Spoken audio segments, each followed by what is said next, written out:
శ్రీలత గారు నమస్తే అండి.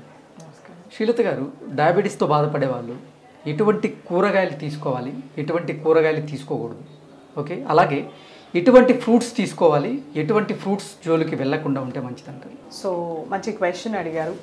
సో డయాబెటీస్ ఎక్కువగా డిటెక్ట్ అయ్యేది సమ్మర్లో. సో చాలా మోతాదులో ఎక్కువగా మామిడి పళ్ళు తీసుకునే అలవాటు తెలుగు దేశాల్లో. సో 5 kgs 10 kgs కొనుక్కోవడం లేదా గంపల్లో వచ్చేయడం, మన ఫామ్ హౌస్లో ప్రొడ్యూస్ అయింది ఎక్కువ మోతాదులో తిన్నప్పుడు మనకి డయాబెటీస్ అనేది కనబడుతుంది, అప్పుడు డిటెక్ట్ అవుతుంది అనమాట. ఎవ్రీ సమ్మర్స్ మనకి కొత్త కొత్త డయాబెటీస్ అనేది డిటెక్ట్ చేస్తూ ఉంటాం అనమాట. సో మనకి ఒకటి గుర్తుపెట్టుకోవాల్సింది ఏంటంటే, మనకి పళ్ళు, కూరగాయలు, ఆకుకూరలు అనేవి ప్రొటెక్టివ్ ఫుడ్స్ అంటారు. ఓకే, ఇవి మన శరీరానికి కావాల్సిన వైటమిన్స్, మినరల్స్, ఫ్యాటీ ఫైబర్ని, తర్వాత యాంటీ ఆక్సిడెంట్స్ని ఇస్తాయి అన్నమాట. సో ఇవి మన శరీరానికి డిజీజ్ ఫైటింగ్ కెపాసిటీ, ఇమ్యూన్ సిస్టమ్ని బిల్డప్ చేయడానికి చాలా మంచిది. మన ఓవరాల్ హెల్త్కి, వెల్ బీయింగ్కి ఈ ప్రొటెక్టివ్ ఫుడ్స్ అనేవి చాలా ఇంపార్టెంట్. సో ఇది మనము డయాబెటీస్ వచ్చినప్పుడు మనం కొద్ది రకాల ఫుడ్స్ని తగ్గించడము, అలాగే కొద్ది రకాల ఫుడ్స్ని అవాయిడ్ చేయడం జరుగుతుందన్నమాట. సో ముందుగా మనకి డయాబెటీస్ ఉన్న వాళ్ళకి ఒక ఫస్ట్ క్వశ్చన్ ఉంటుంది, నేను బంగాళదుంప తినొచ్చా? సో బంగాళదుంప అనేది మన శరీరానికి మంచిది. అది మనము సరి అయిన పద్ధతిలో వండి సరి అయిన మోతాదులో తీసుకుంటే, లెట్స్ సే బంగాళదుంప ఉంది, వంకాయలు ఉన్నాయి, వంకాయల్లో మనము ఒక 2 బంగాళదుంపలు వేస్తే మనకి ఎటువంటి నష్టం ఉండదు. ఆ బంగాళదుంపని మనము కట్ చేసి ఉప్పు నీళ్ళల్లో వేసేసి నీట్గా అరగంట అయిన తర్వాత వాటిని పిండేసి మనం ఆయిల్లో వేసి ఫ్రై చేసామంటే మనకు దాంతో ఏమీ యూజ్ ఉంటుంది. అలా వేడివేడిగా అన్నంలో వేసుకొని తింటే వెంటనే షుగర్ పెరిగిపోతుంది అనమాట. ఓకే, బంగాళదుంపలో మనకి రెసిస్టెంట్ స్టార్చ్ అనేది ఉంటుంది. It is basically good for a diabetic. Okay, కాకపోతే ఆ బంగాళదుంపని మనం ఫ్రై చేసి వేడివేడిగా తిన్నప్పుడు రెసిస్టెంట్ స్టార్చ్ అనేది బ్రేక్ అయిపోతుంది, డైరెక్ట్ గ్లూకోజ్గా దొరుకుతుంది. అది తిన్న వెంటనే మన షుగర్ పెరిగిపోతుంది.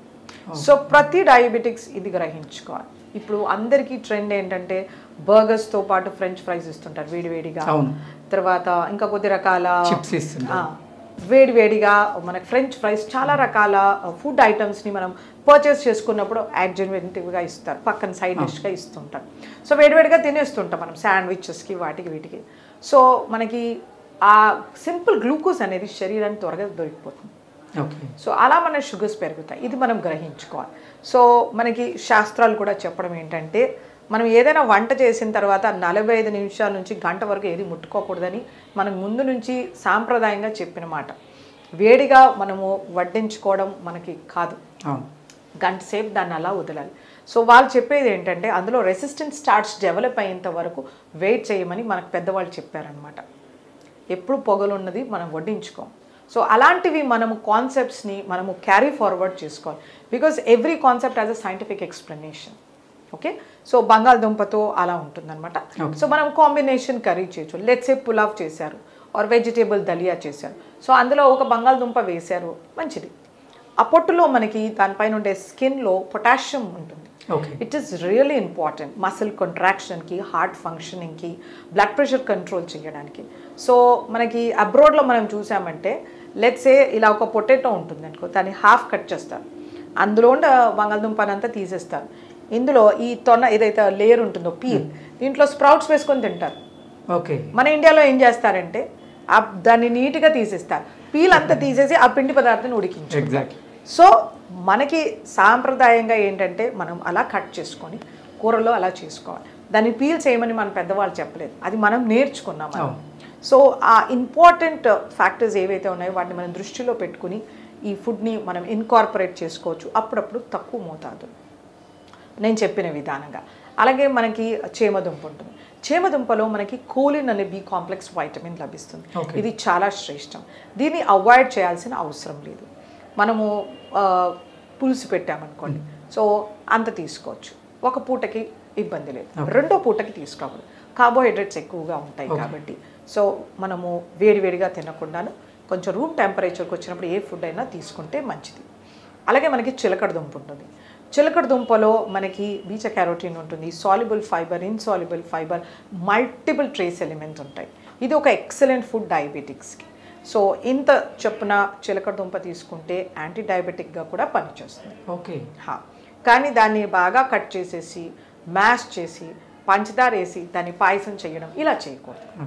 సో ఆ చిలకడ దుంప కానీ దాన్ని మోరంగడ్డ కానీ ఏదైతే అంటారో దీన్ని పీల్తో సహా తీసుకుంటే మనకు మంచి యాంటీ ఆక్సిడెంట్స్ లభిస్తాయి. అది మోస్ట్ ఇంపార్టెంట్. అలాగే మనకి ఎలిఫెంట్ యామ్ అంటారు, కందగడ్డ. కందలో మనకి కొన్ని ఇరిటెంట్స్ ఉంటాయి, అలాగే షుగర్స్ వెంటనే పెరుగుతాయి. సో ఎప్పుడో ఒకసారి తింటే పర్వాలేదు. మళ్ళీ దాన్ని కంద చిప్స్ చేయడం కానీ లేకపోతే దాన్ని మసాలా కింద వేసుకోవడం కానీ కాకుండా కంద బచ్చలి చేయడం కానీ తక్కువ మోతాదులో వేసుకుని ఒక గరిటె తీసుకుంటే పర్వాలేదు. సో ఇవన్నీ కంట్రోల్డ్ డయాబెటీస్ ఉన్నవాళ్ళు చేస్తే బాగుంటుంది. అన్కంట్రోల్డ్ డయాబెటీస్ ఉన్నవాళ్ళు వీటిని అవాయిడ్ చేస్తే బెటర్. ఓకే. అలాగే మనకి చాలామందిలో అపోహ, క్యారెట్ స్వీట్గా ఉంటుంది నేను తినకూడదు, బీట్రూట్ స్వీట్గా ఉంటుంది నా షుగర్స్ పెరిగిపోతాయని. సో క్యారెట్ అనేది ఒక ఎక్సలెంట్ సాల్యుబుల్ ఫైబర్ సోర్స్. ఇందులో మనకి హెల్దీ షుగర్స్ ఉంటాయి. సో ఈ క్యారెట్ని మనము నమిలి తినేసరికి అందులో ఉండే షుగర్స్ డైజెస్ట్ అయిపోతాయి. అండ్ బీటా క్యారోటీన్ ఉంటుంది, కెరోటినాయిడ్స్ ఉంటాయి. ఇది మన గుండెకి, చర్మానికి, ఇమ్యూన్ సిస్టమ్కి, డైజెస్టివ్ సిస్టమ్కి, ప్యాంక్రియాటిక్ ఫంక్షన్కి ఎక్సలెంట్ మెడిసిన్. ఓకే. కాకపోతే ఇవేంటంటే కొన్ని రకాల న్యాచురల్ మెన్యూర్స్ వేస్తుంటారు, మన పిగ్ మెన్యూర్ అట్లాంటివి. సో జాగ్రత్తగా మనం వీటిని బాగా వాష్ చేసుకోవాలి. ఈ మూమెంట్స్లో రన్నింగ్ వాటర్లో లేదు సాల్ట్ వాటర్లో సోక్ చేసి బాగా రన్నింగ్ వాటర్లో కడగాలి. అలా చేసినప్పుడు పైన ఉన్న ఇన్ఫెక్షన్స్ ఏవైనా పోతాయి. లేకపోతే మనకు లివర్ ఫ్లూకి ఇలాంటి ప్రాబ్లమ్స్ వచ్చే ఛాన్సెస్ ఉంటుంది. ఇది ఒక్క విషయంలో మనం జాగ్రత్త పడాలన్నమాట. ఆ క్యారెట్ని మనము జ్యూస్ చేయడము, స్మూదీ చేయడం ఇలాంటివి చేయకూడదు. Most important thing. చాలా health care specialist, I don't say dieticians, వాళ్ళు స్మూదీస్ తీసుకోవాలని చెప్తుంటారు. That's a very bad thing. మీరు ఇన్స్టాగ్రామ్లో కానీ యూట్యూబ్లో కానీ చూడండి, ఏదైనా ఫుడ్ని మనం క్రష్ చేసి మ్యాష్ చేసి తీసుకుంటే వెంటనే షుగర్స్ పెరుగుతాయి. ఎందుకంటే గట్లో లిక్విడ్స్ అనేది 1 అవర్లో అబ్జర్వ్ అయిపోతుంది. So that's a very bad way of eating. పళ్ళు దేవుడు ఇచ్చాడు, మనం బాగా చూచేసి తీసుకుంటే అందులో ఉన్న క్యాలరీస్ ఖర్చు అయిపోతాయి. They become a 0 calorie food or a negative calorie food with loads of nutrients. అది మనం దృష్టిలో పెట్టుకోవాలి.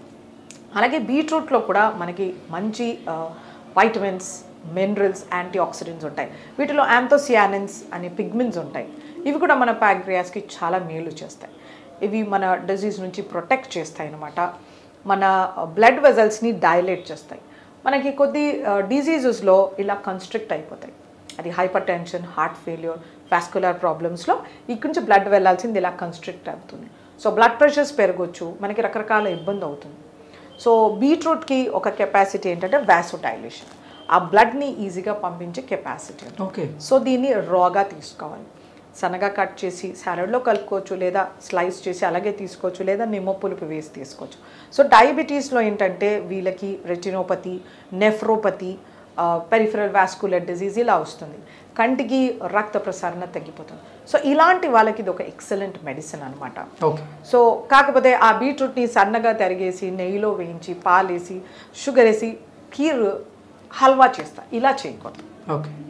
కావాలంటే బీట్రూట్ని పెద్ద ముక్కలుగా కట్ చేసి బాయిల్ చేసి సీజన్ చేసి దాన్ని తీసుకోవచ్చు, లేదా ఫ్రెష్ వెజిటేబుల్ సాలడ్గా తీసుకోవచ్చు. సో కనీసం అంత బీట్రూట్ కానీ అంత క్యారెట్ తీసుకుంటే డయాబెటిక్స్కి ఎటువంటి నష్టం ఉండదు కనుక హెల్త్ బెనిఫిట్స్ కూడా చాలా ఉంటాయి అన్నమాట. సో ఇలా దుంపలతో మనకి కొంచెం తీసుకోవాలి వద్దు అని ఉంటుంది. అలాగే రాడిష్ అనేది ఒక ఎక్సలెంట్ రూట్ వెజిటేబుల్. ఇదంతా వాటర్ ఉంటుంది, antioxidants, vitamins, minerals. So diabetics హ్యాపీగా తీసుకోవచ్చు. అలాగే మనకి నూల్ కాల్ అని ఉంటుంది, దాన్ని షల్జమ్ అంటారు, ఘాట్ గోబీ, ఇలాంటివి టర్నిప్స్ కానీ ఇవన్నీ వాటర్ రూట్ వెజిటేబుల్. సో వీటికన్నిటికీ మంచి anti oxidant properties. So diabetics ఇవన్నీ సేఫ్గా తీసుకోవచ్చు అనమాట. సో ఇలా మనము కూరగాయలు ప్రతి ఒక్క దానికి ఒక సిగ్నిఫికెన్స్ ఉంటుంది. ప్రతిరోజు అరకిలో కూరగాయ తీసుకోవాల్సిందే. సో సాలడ్స్ కాకుండా వండిన కూర అరకిలో ఉండాలి, సాలడ్స్ ఒక అరకిలో ఉండాలి. ఇలా చూసుకుంటే మన డయాబెటిక్స్ చాలా కంట్రోల్లో ఉంటుంది. మన కాన్స్టిపేషన్ ప్రాబ్లం ఉండదు, కొలెస్ట్రాల్ ట్రైగ్లిజరైడ్స్ ప్రాబ్లం ఉండదు, విజన్ ప్రాబ్లమ్స్ ఉండవు, ఇమ్యూనిటీ కానీ ఇన్ఫెక్షన్స్ కూడా ఉండవు అనమాట. ఓకే. సో ఆకుకూరలు అనేది చాలా ఇంపార్టెంట్. ఎగ్జాక్ట్. వీటిలో వైటమిన్స్, మినరల్స్ ఉంటాయి, యాంటీ ఆక్సిడెంట్స్ ఉంటాయి, zinc, selenium, copper, which is really important. Okay. ఈ డయాబెటీస్ పేషెంట్స్ ఆకుకూరలు అన్నీ తీసుకోవచ్చు? అన్ని ఆకుకూరలు తీసుకోవచ్చు. డయాబెటీస్లో ఆకుకూరకి కాంట్రా ఇండికేషన్ ఉండదు. వాళ్ళకి నేను ఇంతకుముందు చెప్పినట్టు రెటినోపతి రావచ్చు, అలాగే స్కిన్ ఇన్ఫెక్షన్స్ వస్తుంటాయి అన్నమాట. సో ఇవన్నీ మనం కాంబ్యాక్ చేయాలంటే ప్రతిరోజు ఆకుకూర ఉండాలి. మనకి ట్రెడిషనల్ మీల్ చూసుకుంటే కనుక మనకి పుదీనా పచ్చడి కానీ, కొత్తిమీర, గోంగూర ఇవి ఖచ్చితంగా మన ప్లేట్లో ఉంటాయి. సో దానికి కారణం ఉంది, మనం అవన్నీ మిస్ చేసేసాం. మనం కెచప్, సాసెస్, చీజ్తో రీప్లేస్ చేసాం. సో మనం we step back to our traditional food. మన పెద్దవాళ్ళు తిన్నట్టుగా మనం తీసుకుంటే మనకు డయాబెటీస్ ఉంటుంది. సో ఇవి చాలా మంచి ప్రాపర్టీస్ ఉంటాయి. వీటిలో ఐరన్ కంటెంట్ ఎక్కువ, ఫైబర్ చాలా బాగుంటుంది, anti oxidant, zinc, selenium, manganese, magnesium ఎక్సలెంట్గా ఉంటాయి. మనకు కూరగాయల్లో దొరకనివి 30-50 ఫోల్డ్స్, అంటే 50 ఇంతలో ఎక్కువగా దొరుకుతుంది ఈ ఆకుకూరల్లో న్యూట్రిషన్. సో వీటిని ప్రతిరోజు మన ఆహారంలో చేర్చుకోవాలి. డయాబెటీస్తో సఫర్ అయ్యేవాళ్ళు కొంచెం పుదీనాని పేస్ట్ చేసి మజ్జిగలో కలిపి అలా తీసుకోవచ్చు, లేదా కొత్తిమీర పేస్ట్ చేసి తీసుకోవచ్చు, సాలడ్స్లో ట్రిమ్ చేసి వేసుకోవచ్చు, చపాతీ పిండిలో మ్యాష్ చేసి వేసుకోవచ్చు, ఇలా రకరకాలుగా చేసుకోవచ్చు. బట్ తీసుకోవాలి, మోస్ట్ ఇంపార్టెంట్. ఆకుకూరలు అనేది చాలా ఇంపార్టెంట్. ఫ్రూట్స్ మనకి ఇలాగే vitamins, minerals, fibre, soluble, insoluble fibre, moisture అన్నీ ఇస్తాయి. కాకపోతే కొన్ని రకాల ఫ్రూట్స్లో షుగర్ కంటెంట్ ఎక్కువగా ఉంటుంది, ఫ్రక్టోస్. వీటిని జాగ్రత్తగా తీసుకోవాలి. డయాబెటీస్ వచ్చింది ఫ్రూట్స్ మానేయాలని ఏమీ లేదు. డయాబెటీస్ వచ్చింది అన్కంట్రోల్లో ఉంటుంది, ఫ్రూట్స్ మానేయాల్సి ఉంటుంది. ఓకే. సో మన డయాబెటీస్ గుడ్ కంట్రోల్ 180-140 ఉంటుంది. సో రోజుకు ఇంత ఫ్రూట్ తీసుకోవచ్చు, ఒక టెన్నిస్ బాల్ అంత ఫ్రూట్ ఖచ్చితంగా తీసుకోవచ్చు. తీపిగా ఉండేవి మామిడి, పనస, సపోటా, సీతాఫలం, అరటిపండు ఇలాంటివి తక్కువ మోతాదులో తీసుకోవాల్సి ఉంటుంది. అవి సీజన్లో వచ్చినప్పుడు, ఇప్పుడు సీతాఫల సీజన్ వస్తుంది, అంత సీతాఫలము మంత్లీ ఒక 2 to 3 టైమ్స్ తీసుకోవచ్చు. ఇంట్లో తెచ్చేసారని పెద్ద సీతాఫలం తిన్నారంటే షుగర్స్ పెరిగిపోతాయి. సీతాఫలంలో ఐరన్, కాపర్, మ్యాంగనీస్, మెగ్నీషియం లభిస్తుంది. Excellent fruit. కానీ డయాబెటిక్స్ లిమిటెడ్గా తీసుకోవాలి. ఒకవేళ ఎక్కువ తీసుకోవాలంటే కొంచెం పండు ఎక్కువ తీసుకోవాలి, ఎక్కువ క్యాలరీస్ ఖర్చు చేయాల్సి ఉంటుంది, దాన్ని సబ్సైడ్ చేసేంత ఫైబర్ తీసుకోవాల్సి ఉంటుంది. ఓకే. అలాంటివి చేయాల్సి ఉంటుంది అనమాట. సో అంత వాళ్ళు చేయలేరు కాబట్టి జాగ్రత్తగా అంత పండు సర్దుకోవాలి. అలాగే మామిడి పండు కానీ, సపోటా కానీ, సో సాధ్యమైనంత వరకు వాటి పీల్తో తీసుకోవాలి. Sapota with peel, mango with peel. పండు ఎక్కువగా స్వీట్ అయి ఓవర్ మెచ్యూర్ అవ్వకూడదు, పండు దూరగా ఉండాలి. ఇలా ముట్టుకుంటే సొట్టపడిందంటే షుగర్స్ వెంటనే పెరుగుతాయి. సో మగ్గడం అంటారు కదా, సరిగ్గా మగ్గి ఉండాలి పండు, దూరగా పండు ఉండాలి. జామకాయ ఉంటుంది గ్రీన్ కలర్లో ఉండాలి. చాలామందికి అది గట్టిగా తినడం ఇష్టం ఉండదు, ఎల్లో కలర్లో ఉండే జామకాయ తింటారు, అందులో వైటమిన్ సి లేదు, ఎగ్జాస్ట్ అయిపోతుంది. ఫ్రూట్ ఓవర్ మెచ్యూర్ అయ్యి ఎక్కువ షుగర్స్ ప్రొడ్యూస్ అవుతాయి. సో ఇలాంటివి జాగ్రత్త తీసుకోవాలి. ఫ్రూట్స్ అనేవి ఫ్రెష్గా ఉండాలి, సీజనల్గా ఉండాలి, లోకల్గా దొరకాలి. ఇవి జాగ్రత్తగా గుర్తుపెట్టుకొని తీసుకోవాల్సి ఉంటుంది అనమాట. సో తీపి పళ్ళు తక్కువ మోతాదులో అప్పుడప్పుడు సీజన్లో వచ్చినప్పుడు. రెగ్యులర్గా ఫ్రూట్ టెన్నిస్ బాల్ సైజ్ అంతా డయాబెటిక్స్ తీసుకోవచ్చు. మోస్ట్ ఇంపార్టెంట్, గింజలు పడేయకూడదు, దాని పీల్ తీసేయకూడదు, వాటిని ప్యూరీ, స్మూదీ, జామ్స్, జెల్లీస్ తీసుకోకూడదు. ఓకే. ఫ్రూట్ అలాగే తినాల్సి ఉంటుంది. ఇలాంటివి పాటిస్తుంటే కనుక ఫ్రూట్స్ అనేవి మనకు ఒక మంచి ప్రొటెక్టివ్ ఫుడ్ లాగా అవుతుంది. ఓకే శ్రీలత గారు, ధన్యవాదాలు.